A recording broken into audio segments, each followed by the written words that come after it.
Points to ponder. Parshat Lecha, a global nation. As we all know, Judaism as a religion is inseparable from Jewish nationhood. The very word Jewish describes anything connected to the Jewish religion, such as a Jewish custom, but also anyone in the Jewish nation. If a non-Jew wishes to convert to Judaism, this means he or she is also joining the Jewish people.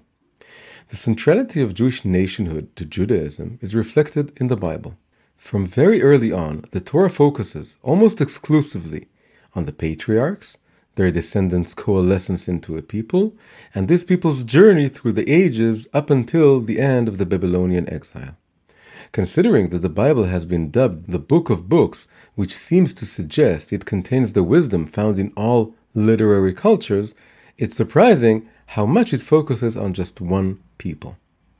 Yet the Torah doesn't start in this particularistic vein.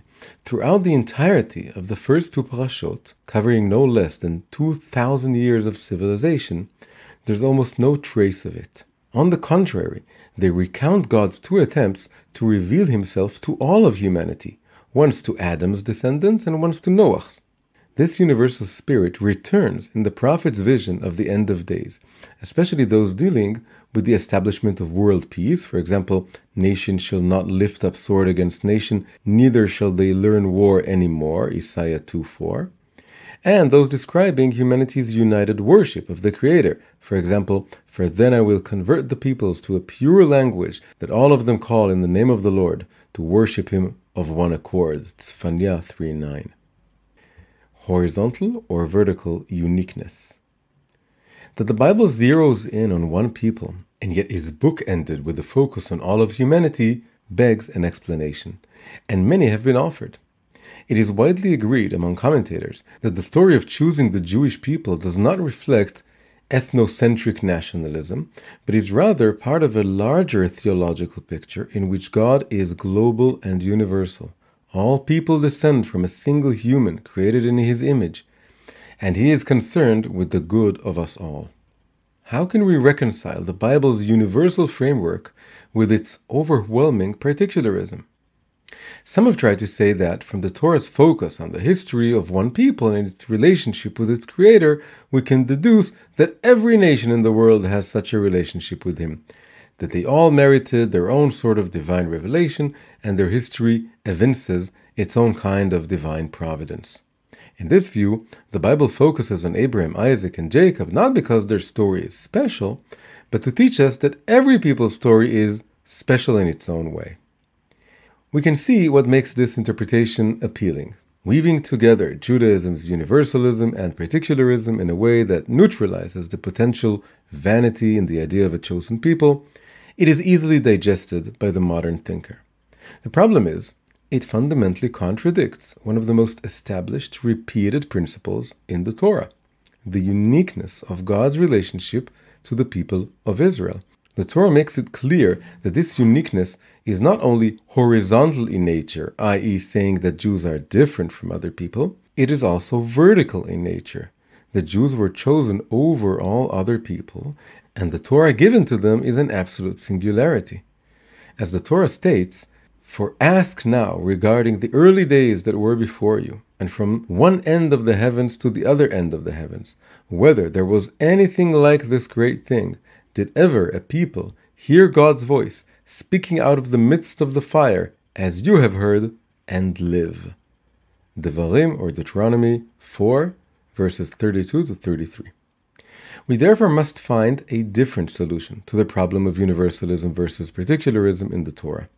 Beautifully, one can be found precisely in the point in which the Torah first steers from the one to the other, the third parsha of the Torah, the story of Abraham and Sarah. Wisdom from the nations, Torah to the nations. The key to understanding the Torah's balance between universalism and particularism are hidden in two apparently simple verses. Let's pry them open using the sages' midrashim. The first key is in the parsha's opening verse, which speaks of the souls that they had made in Haran, Bereshit 12:5. On the surface, this refers to the slaves Abraham and Sarah bought. Yet the sages interpret the word made as spiritual making. They explain that Abraham and Sarah converted people to monotheism. They would convince their acquaintances to abandon their gods in favor of serving the one creator of the world.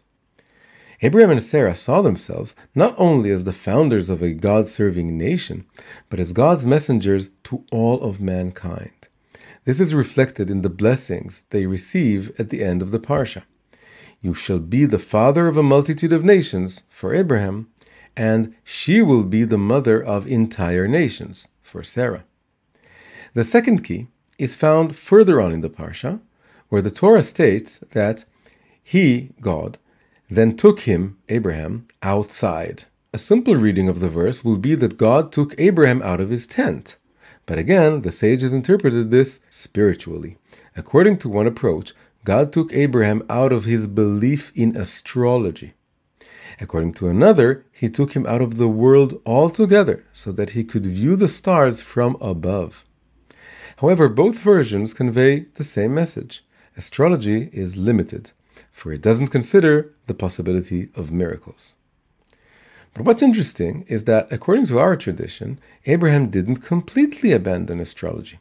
Sefer Yetzirah, the Book of Formation, the ancient Kabbalistic work attributed to Abraham, integrates within it many elements from astrology. There is no doubt that these were consciously included by Abraham in order to disassociate astrology from paganism and then anchor it in the service of monotheism. We see, therefore, two important aspects to Abraham. He taught Jewish wisdom to the nations and brought their own wisdom into Judaism. These two motions, giving forth and bringing in, teach us about the balance the Torah desires between particularism and universalism. Keeping the people of Israel separate is essential to preserving its singular relationship with God, after Adam's and Noah's descendants proved unworthy of it.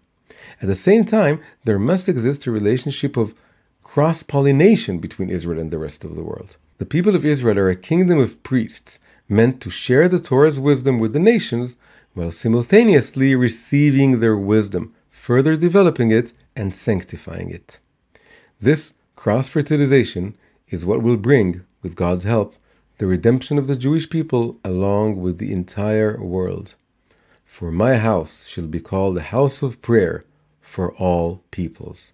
Isaiah 56, verse 7.